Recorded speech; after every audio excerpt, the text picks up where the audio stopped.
बोलिए श्री कृष्ण कन्हैया लाल की जय। आज जिस समय गजराज को देखा कि उसका संपूर्ण शरीर ग्राह ने अंदर खींच लिया है, बच्चों ने पत्नियों ने साथ छोड़ दिया। गजराज का अंत समय मानो नजदीक हो, संपूर्ण शरीर को ग्राह ने अंदर खींच लिया, मात्र जौ और सूंड ऊपर शेष रह गई। अब गजराज को याद आई कि अब सिवाय परमात्मा के दूसरा सहारा नहीं है। हमारे आप कहते हैं कि भगवान के घर देर है पर अंधेर नहीं है, पर विश्वास मानिए भगवान के घर देर भी नहीं है, देर हम और आप ही करते हैं। पहले हम और आप परिवार का सहारा ढूंढते हैं, पड़ोसियों का सहारा ढूंढते हैं, सबका सहारा ढूंढते हैं। जब किसी का सहारा नहीं मिलता तब परमात्मा की याद आती है। महाराज यदि परमात्मा को समय से पुकार लिया जाए तो भगवान आने में भी तनिक विलंब नहीं करते। और आज जैसे ही गजराज को परमात्मा की याद आई, परमात्मा को पुकारने लगे कि गोविंद अब सिवाय आपके दूसरा कोई मेरा नहीं है। परमात्मा को पुकारा, कहा प्रभु मेरा कोई ना सहारा बिन तेरे, घन श्याम सवैया। कोई पंडाल में ऐसा नहीं होगा जो पहली बार सुन रहा हो, सबको आता हो, इसलिए सब भाव से भजन को हृदय से गाया करो, भाव से, परमात्मा को अच्छा लगे। इसीलिए मेरा कोई ना सहारा बिन तेरे, घन श्याम सवरिया मेरे, मेरा कोई ना सहारा बिन तेरे, घन श्याम सवरिया मेरे।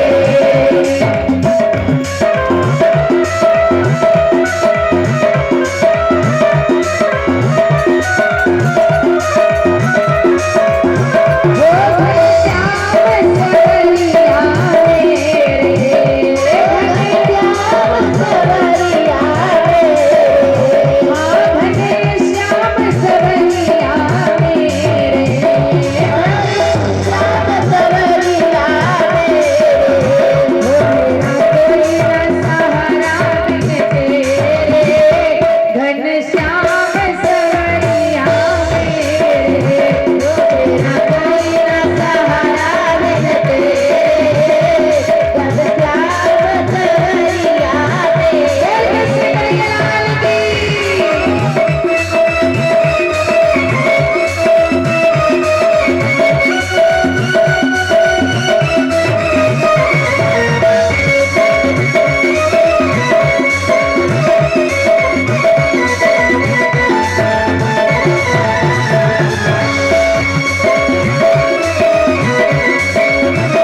श्री कृष्ण कन्हैया लाल की जय। आज जैसे ही गजराज ने प्रभु को पुकारा, भगवान तुरंत आए और भगवान ने जब गरुड़ से कहा तो उनके मन में अभिमान आया, लेकिन उनके अभिमान को समाप्त किया।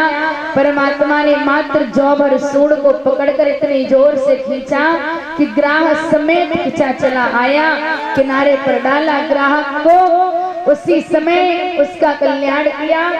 परीक्षित जी ने प्रश्न पूछा, सुखदेव जी से कहा, भगवान ये बताइए उद्धार हुआ किसका, गज का या ग्राहक का? क्यों?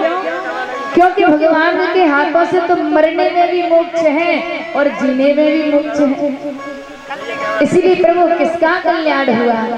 तब बड़ा सुंदर उपदेश देते हुए समझाया, राजन परमात्मा का चाहे शत्रु ही क्यों ना हो, लेकिन यदि वह भी परमात्मा का चिंतन करता है तो उसका भी उद्धार हो जाता है। इसीलिए भगवान ने गज के साथ साथ ग्राहक का भी उद्धार किया। परम आदरणीय श्री सुखदेव जी महाराज के सुंदर वचनों को सुनकर श्री सुखदेव जी महाराज का हृदय आनंदित हो गया और श्री सुखदेव जी ने ऐसे प्रश्नों के जवाब दिए, श्री परीक्षित जी महाराज के मन को प्रसन्न किया। परम आदरणीय श्री सुखदेव जी ने श्री परीक्षित जी महाराज को श्री भागवत जी के नवम स्कंद में प्रवेश कराया। नवम स्कंद में बड़ा सुंदर सूर्यवंश का वर्णन आया। बोले महाराज ये सूर्यवंश प्रारंभ कहाँ से होता है? बोले नारायण महाराज के पुत्र श्री ब्रह्मा हुए और ब्रह्मा के पुत्र महाराज मारीच और मारीच के कश्यप, कश्यप महाराज के पुत्र हैं सूर्य, जिन्हें विवस्वान भी कहते हैं। विवस्वान दूसरा नाम है। विवस्वान महाराज के ही वंश में महाराज प्रभुम्न हुए, जिनके सरियाती हुए, जिनकी कन्या थी सुकन्या, जिसका विवाह च्यवन ऋषि के साथ हुआ था। और इसी प्रतापी सूर्यवंश में महाराज नवम हुए, जिनके पुत्र नाभाग हुए और नाभाग महाराज के पुत्र हुए महाराज अम्बरीश। अम्बरीश महाराज जो कि एकादशी का व्रत किया करते थे, दुर्वासा ऋषि ने अम्बरीश महाराज को एकादशी व्रत किया और अम्बरीश ने दुर्वासा ऋषि को निमंत्रित किया। तो दुर्वासा ऋषि ने अहंकार के कारण अम्बरीश के निमंत्रण को स्वीकार न किया। अंत में भगवान ने अपने सुदर्शन चक्र के द्वारा दुर्वासा ऋषि को समझाया। इन्हीं महाराज अम्बरीश के वंश में आगे महाराजा युवनाश हुए और युवनाश महाराज के मानधाता और मानधाता महाराज के श्री मुचकुंद महाराज हुए। इन मुचकुंद महाराज का वर्णन श्री ठाकुर जी महाराज की भागवत जी में, जब प्रभु मथुरा को छोड़कर द्वारिका प्रवेश करते हैं उस समय मुचकुंद महाराज का वर्णन आता है। मानधाता के पुत्र महाराज मुचकुंद। इसी वंश में महाराज प्रबंधन हुए, जिनके त्रिशंकु और जिनके हरिश्चंद्र महाराज हुए थे। और इन्हीं के आगे महाराज बाहुक हुए। बाहुक महाराज के पुत्र हुए महाराज सगर। सगर महाराज की दो पत्नियां हैं, सुमत और केसनी। मैया सुमत के पुत्र हुए महाराज असमंजस और केसनी मैया के एक मांस का टुकड़ा प्राप्त हुआ। तो केसनी ने क्रोधित होकर के उस मांस के टुकड़े के 60,000 टुकड़े कर दिए। अंत में देव योग से वह 60,000 पुत्र बन करके तैयार हो गए। इस प्रकार से सगर महाराज के 60,000 पुत्र जो है वो मैया केसनी की संतान है और सुमत मैया के पुत्र है महाराज असमंजस। एक बार इन 60,000 पुत्रों ने यज्ञ का विचार बनाया और यज्ञ को इन्होंने किया। तो जब इन्होंने यज्ञ को किया, यज्ञ में इन्होंने एक दिग्विजयी घोड़े को छोड़ा और उस घोड़े के गर्दन में एक फट्टा बांधा कि जो कोई इसे पकड़ेगा उसे हमारे साथ में संग्राम करना होगा। ये बात देवराज इंद्र को अच्छी नहीं लगी और देवराज इंद्र ने इस घोड़े को लेकर कपिल मुनि के आश्रम में बांध दिया। अंत में 60,000 पुत्र जब घोड़े को ढूंढने लगे तो इन्हें भूमि पर कहीं घोड़ा न मिला, तो इन्होंने भूमि को खोदना आरंभ किया। एक कन्या ने पूछा, भैया भूमि को क्यों खोद रहे हो? तब इन्होंने बताया तो कन्या ने कहा, भैया आपका घोड़ा कपिल मुनि के आश्रम में बंधा है। ये 60,000 पुत्र गए, इनमें से किसी पुत्र ने क्रोध के कारण लात दी। जैसे ही संत के लात लगी, समाधि की अवस्था में संत थे, संत के नेत्र खुले, अर्थात 60,000 पुत्र जल करके भस्म हो गए, जो मैया केसरी के पुत्र थे। मैया सुमति के एक पुत्र रहे केवल असमंजस महाराज। असमंजस दुखी हुए अपने कुल गुरु श्री वशिष्ठ जी के पास आए, तो वशिष्ठ जी ने कहा, राजन आपसे कुछ नहीं होगा, आपके वंश में एक ऐसा पुत्र जन्म लेगा जो इस भूमि पर पृथ्वी को जो इस भूमि पर मैया गंगे को लेकर आएगा, तभी इनका उद्धार होगा। असमंजस महाराज को समझाकर लौटाया और इन्हीं के महाराज अंशुमान हुए, और अंशुमान महाराज के पुत्र हुए महाराज दिलीप, और दिलीप महाराज के पुत्र हुए महाराज भागीरथ। भगीरथ महाराज को पता चला कि अभी मेरे पूर्वजों की तृप्ति नहीं हुई है, अर्थात इन्होंने तप किया और तप के द्वारा ब्रह्मा जी को प्रसन्न किया। ब्रह्मा जी से कहा, प्रभु गंगे मैया को मेरे साथ भूमि पर भेजिए। गंगे मैया को ले जाने के लिए मैं आया हूँ। ब्रह्मा जी महाराज ने गंगे मैया से कहा तो गंगे मैया ने इनकार कर दिया। गंगे मैया निकलती है भगवान से